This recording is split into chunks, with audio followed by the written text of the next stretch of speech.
Why are we still dieting?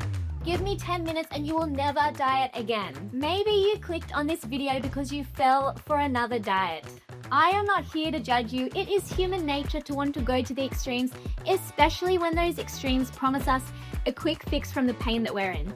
So of course you fell for that overly restrictive diet which promised you weight loss, control, and confidence. I did too. I have been there. But here's what nobody tells you. Restrictive diets aren't just ineffective, they can be dangerous. Welcome to the channel if this is your first time visiting. I am Ellie, and 8 years ago I recovered from a 10-year eating disorder. Since then, I have spent most of my time studying the psychology of human eating behavior so that I can help as many people as possible finally recover from food and body obsession. Today, I want to tell you about one of the craziest studies of all time that science somehow got away with. The Minnesota Semi-Starvation Experiment. During World War II, starvation was rampant across Europe, so in 1944, an American physiologist by the name of Ancel Keys runs one of the most intense nutrition experiments of all time. His goal? To figure out how to refeed people suffering from starvation. But to do this, they first had to starve people on purpose. Keys recruits 36 physically and mentally healthy young men who hadn't served in combat.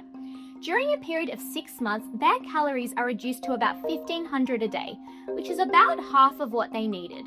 These men lose about 25% of their body weight, and here is what Keys observes.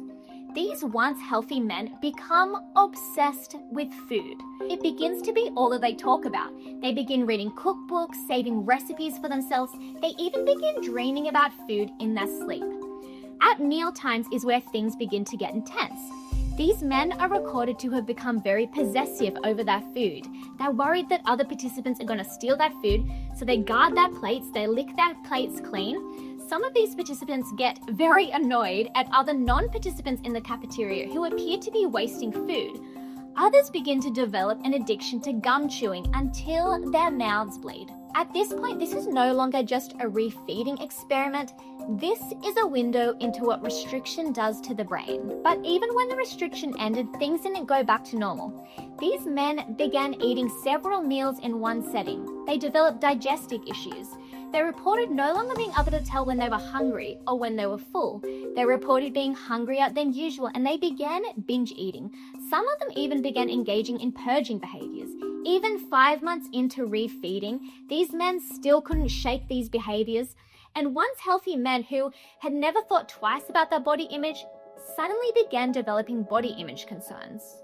This was supposed to be a starvation study, but it predicted modern dieting behaviors with terrifying accuracy. So what did this study reveal? Here's 3 important things to take away. 1. Dieting can trigger a famine response, meaning that our bodies do not know the difference between intentional restriction and starvation. It just knows we're not getting enough food.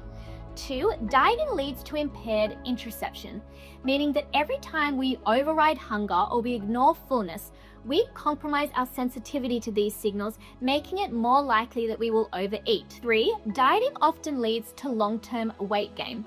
People who weight cycle as a result of restrictive dieting often end up heavier than when they started. For the men in the Minnesota study, many of them who started off with stable, healthy weights ended up regaining more weight than what they had lost. And here is the kicker. Dieting only went mainstream in the 1990s. Since then, global obesity has doubled in adults and quadrupled in young people. So we need to ask ourselves, is restricted dieting really the best approach to weight stability? If it was the answer, wouldn't we be better off by now? Our bodies do not respond to it. Why? Because it's unnatural. Because for thousands of years, restriction meant famine. And what does famine do? It drives obsession and desperation. Now, by this point, you might be thinking, well, Ellie, you're telling me all the bad news. You're telling me everything that's wrong with the way that I'm approaching weight stability. What am I supposed to do?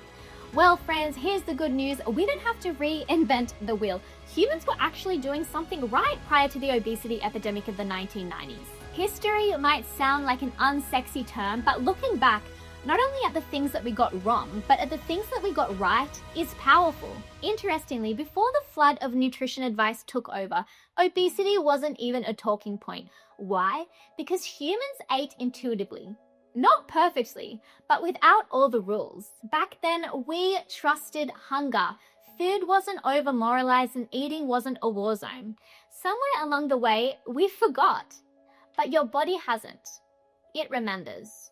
If you would like to unlearn diet rules and relearn your body's signals of hunger and fullness, watch my introduction to intuitive eating. Thank you guys.